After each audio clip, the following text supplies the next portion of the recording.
right. So thank you everyone, but before my father rushes down, I'd like to all of you, please note that that is my father, okay? One of the most important persons in my life, the reason behind me being here today. Not just him, I have my mother and a wonderful family, but he's here with me today. And I'd like all of you to give a big round of applause to caregivers like him. Okay? Because at least for many of us, we are here in front of you because of what they do behind the scene. So a big thanks to all caregivers over here. What you do cannot be replaced, and for me, that is what keeps me smiling always. All right, so thank you for the wonderful introduction, and let's get started.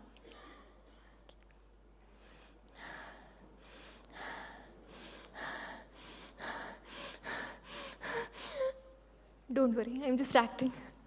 And if I did that well, that must have sounded something like fear. Okay, never mind.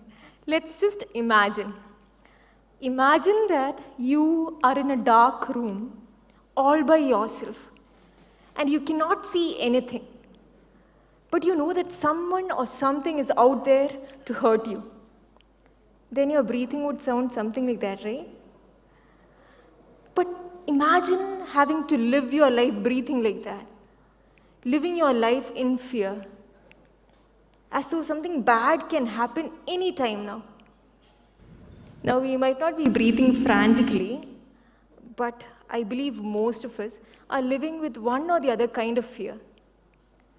So, I'd be talking about fears and overcoming them up ahead. And I would like each one of you to reflect on your own fears, however small or big they are. But before I say anything more about fears, let me tell you what I mean by fear. Let's keep aside specific fears involving spiders, cockroaches, fear of heights or needles and all. Now, they are indeed very scary for some of us to the extent that they make our lives difficult. But very often, our fears are not as obvious as spiders are. In fact, we might not even know that we are doing something or not doing something because of some kind of fear.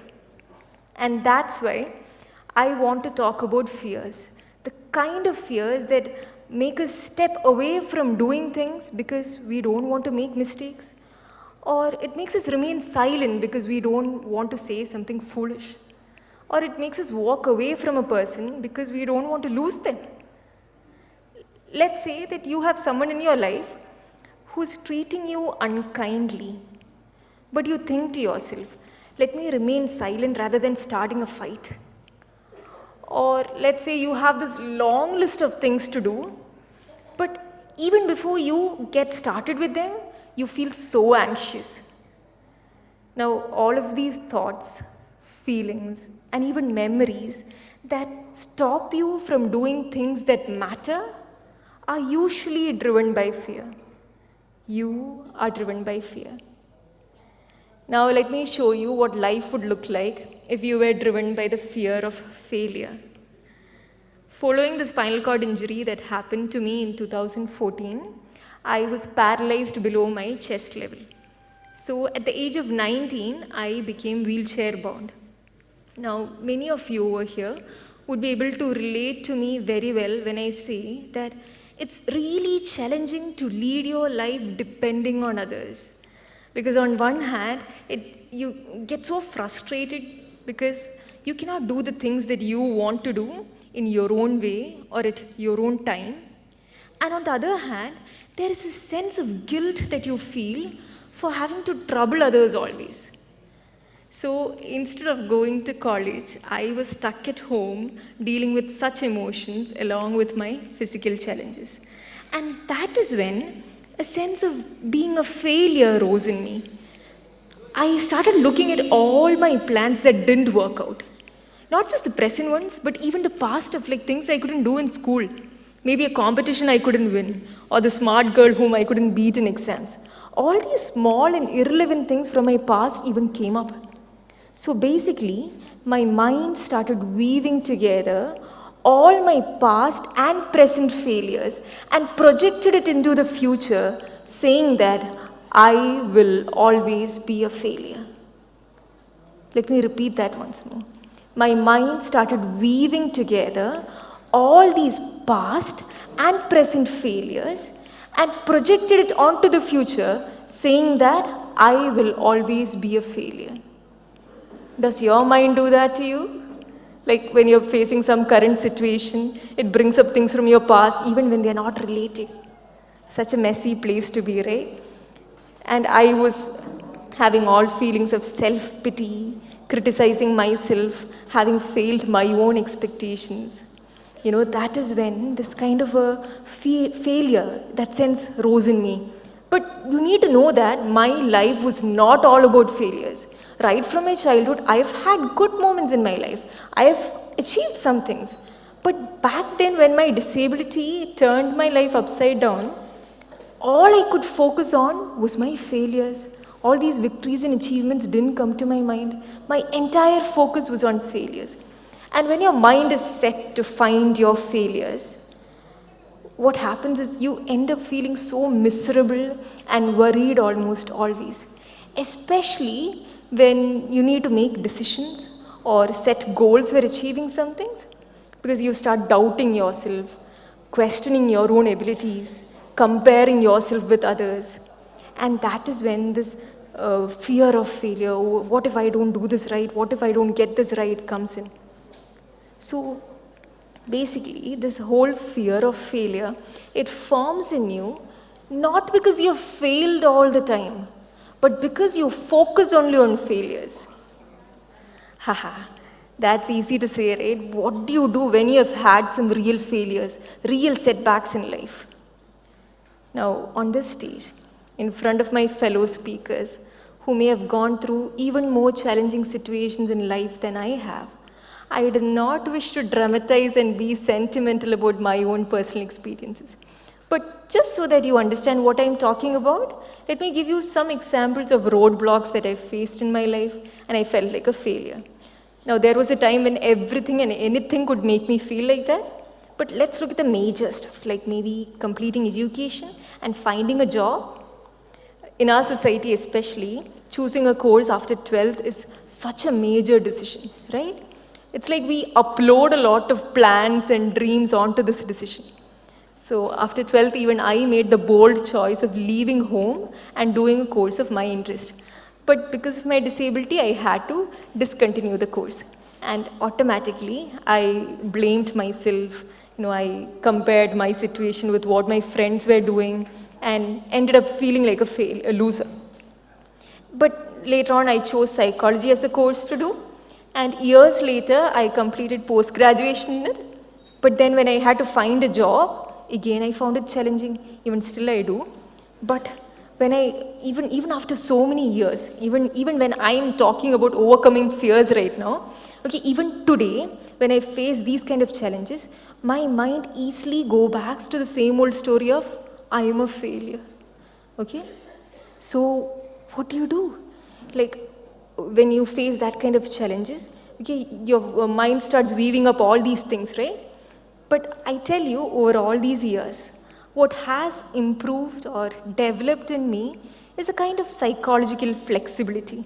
The ability to be flexible about your thoughts, to select or not select thoughts based on what helps you. Let me help you understand. So after my injury, I've always traveled along with my mother, but for this Chennai trip, she's not with me because of some medical reasons. So naturally, I got really worried. Okay, how will I handle this? How will I manage that? All sort of doubts and questions came up because she is my full-time caregiver right from 2014. Okay, so in her absence, how will I do all these things? And if I'd let those thoughts pile up, again, I'd go back to the old story of, I am incapable. I cannot do anything by myself. I am a total failure. But it is my mother itself who reminded me that she told me that I can actually do a lot. I was actually doing a lot of things in my life on a daily basis by myself. Things have changed over these years. I'm more independent now. And my elder sister, she added that this will actually be an opportunity for me to try things by myself. And of course, I have one of my strongest pillars with me, that is my father in this journey. So I started replaying these thoughts in my mind. Okay, I'm able to manage a lot of things by myself with minimal help. And traveling in the absence of my mother will actually give me the opportunity to understand my own strengths and weaknesses. And hey man, I get to spend some quality time with my handsome old man. What more can I ask for? So what I did was, can you see that the kind of thoughts I chose over the ones that I didn't, like I'm incapable, I'm a failure. Okay, rather than that, I started replaying these thoughts in my mind. So let's try to apply this whole choosing your thoughts, okay, that principle onto the fear of failure scenario. So I've had some experiences in my life where I felt like a failure, and this in turn made me afraid of failing in the future. And this whole fear of failure, it got worse or stronger as I focused only on my failures. But when I turned my attention to the times where I've succeeded in life, be it even small victories, when I turned my attention towards them, this whole fear of failure, it became weaker. So this whole fear of failure, it became weaker. I'm not saying that it vanished, okay? But every time such a fear pops up, I can choose whether to think about my past failures or past victories. And that's how you practice psychological flexibility. Just like a physical muscle, the more you practice it, the better it gets. Now, while I've said all of this, if I made it sound like I did it all by myself, in one step, let me correct myself. There is always God. God who showed me that love never gives up, love never loses faith, love is always hopeful, and it endures through every circumstance. And the best way I've understood this kind of love, or something even close to it, is from my family, who have held me up every time I fell down. And I have my friends, even today they are here, okay, my friends who talk about my abilities rather than my disabilities. So along with all of these people, I've taken all these years to understand and learn that I need to rejoice even in my smallest victories. And I tell you, it has taken me all these years. It was not a one-step thing, okay? So on a concluding note, I want all of you to look at your fears and remember that you are bigger than your fears of failures. Okay, the more you become aware of your own thoughts and you choose them wisely, the better it gets. And the more and more you do, you get better at it. So with that, I'd like to end my speech and thank Able Aura for giving me this opportunity, for giving me one more experience to remember the next time fear of failure tries to come in and scare me. So, thank you. Ravi, a visually impaired child, lives with his father who took care of him, mostly spending time alone. Ravi had a dream which he never shared with anyone, not even with his father. Ravi wanted to train to be a cricketer. Ravi felt it was a far-fetched dream, and he would never be able to train to be a cricketer, because he knew his father was struggling to make ends meet.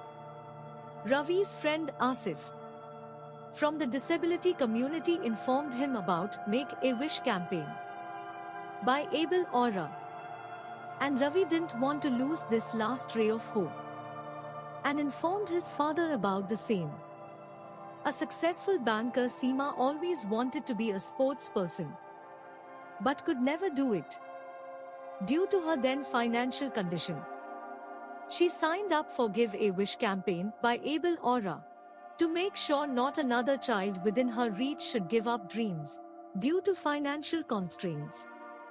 Able Aura beautifully brought Ravi, who needed assistance, and Seema, who wanted to assist, under one platform, wherein the beneficiary and a donor can also contact each other for further assurance.